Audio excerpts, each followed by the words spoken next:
Hello mga ka-antrip, good afternoon po sa ating lahat. Welcome back to our page. Mga ka-antrip, papunta nga kami ngayon ng Puerto Princesa. At syempre, bago tayo tumuloy sa Puerto Princesa, dapat ay mayroon tayong pasalubong. Ano nga ba ang dapat nating ipasalubong? Pinya mga ka-antrip, pinya ang ipasalubong natin sa ating mga minamahal sa buhay sa Puerto Princesa. Kaya naman syempre, dumaan na kami dito sa May Bululakaw, sa Batarasa, dito nga sa Pineapple, Talipapa. Ang problema nga mga ka-antrip, lahat kasi sila nag-aalok, so nakakakonsensya na hindi nga naman mabilhan lahat, pero hindi natin kayang bilhan lahat sila mga ka-antrip dahil ang dami nila at limitado lang ang budget natin. Lahat masasarap, lahat mga hinog at talaga naman sa amoy pala mga ka-antrip ay talagang alam mo nang hinog na hinog ang kanilang mga pinya. Ang mumura nga lang ng mga pinya dito mga ka-antrip, merong isang tali 5 piraso na 100 pesos lang. Meron din namang 100 pesos 4 na piraso pero malalaki. At dahil nga tuloy-tuloy ang pag-harvest at pagtatanim nila dito mga ka-antrip ng pinya, kaya sila naman ang tinaguri ang Pineapple Capital of the Province of Palawan, ang Municipality of Batarasa. Makakapili ka talaga dito mga ka-antrip. Kung pantinda mo ay makakamura ka talaga dito. Pwede ka mag-wholesale dito at ibenta mo naman pang retail sa inyong lugar. Bali nakabili na si Ray, 5 tali iyan siya. Ibig sabihin 500 pesos ang kanyang babayaran. Nalungkot nga ako mga ka-antrip na may mga nalulungkot habang kinakarga na namin ang 5 tali ng pinya dahil hindi daw sila nabilhan. Napakasulit nga naman mga ka-antrip kung kagaya namin na dumaan kami dito kasi mamimili kami ng pampasalubong namin papunta ng Puerto Princesa. Ayan nga mga ka-antrip, agoy, kakikisig naman talaga nitong ating mga quiz dito na may dala-dala ng pinya, bagong harvest galing sa farm nila at pahihinugin na lang. So habang nangangarga nga sila mga ka-antrip ay talagang buo na sa isipan ko na magpa-challenge ako para makabawi doon at may chance naman na may pang-merienda yung mga hindi natin nabilhan. At dito nga itinanong ko na sila, inilabas ko ang ating papremyo. Ito ay isang lip tint at 100 pesos bilang papremyo sa makakasagot ng ating question and answer challenge. Hindi nabilhan, okay?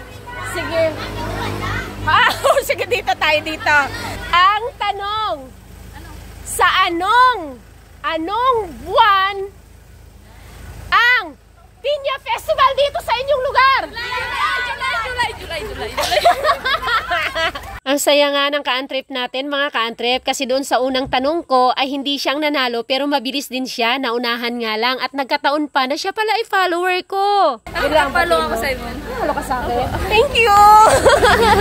At ayun na nga mga ka-antrip, dahil may legit followers tayo dito sa mga pineapple vendors natin, nauna na silang nanghingi sa akin ng stickers. At syempre pa, salamat na rin po sa iba dahil nagka-interest po silang manghingi din ng stickers ko dahil ipapollow daw po nila ako. At ito na, picture-picture. Marami pong salamat sa mga nagpa-picture at sa mga hindi nagtago dahil nag-picture-picture po tayo. Marami pong salamat sa inyong suporta at sa pag-follow nyo po mamaya sa akin. 2 beses po ako dyan nagpa-challenge mga ka-antrip at pagkatapos nga yan, ayan po ay nakikita nyo, hindi po yan kampanya or bigayan ng ayuda. Stickers po ang binibigay natin para tayo ay matatandaan at ma-follow ng ating mga ka-antrip dito sa Batarasa na hindi pa nakapag-follow sa atin. Marami pong salamat sa inyong mainit na pagtanggap ng aking stickers at pag-picture-picture po natin. Marami pong salamat. Ingat po kayo palagi at sa susunod po siguradong iikot kami ulit dyan tuwing magpa-puerto kami at bibili ulit kami ng mga pinya para pampasalubong namin sa puerto. At syempre yung iba naman ang bilhan natin, yung hindi natin nabilhan sa mga unang pagkakataon na namili tayo ng pinya. Sobrang thankful ako mga ka-antrip kasi kahit papaano ay managka-interest po na manghingi ng sticker ko. Hindi ko nga ino-offer kasi nahihiya ako kasi baka naman hindi naka-follow at hindi naman interesado yung tao na sa sticker ko, diba? Nakakahiya naman. Pero dito,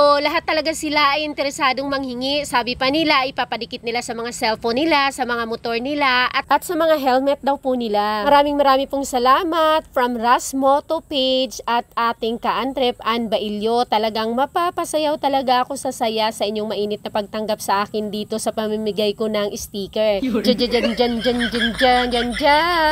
Bye-bye!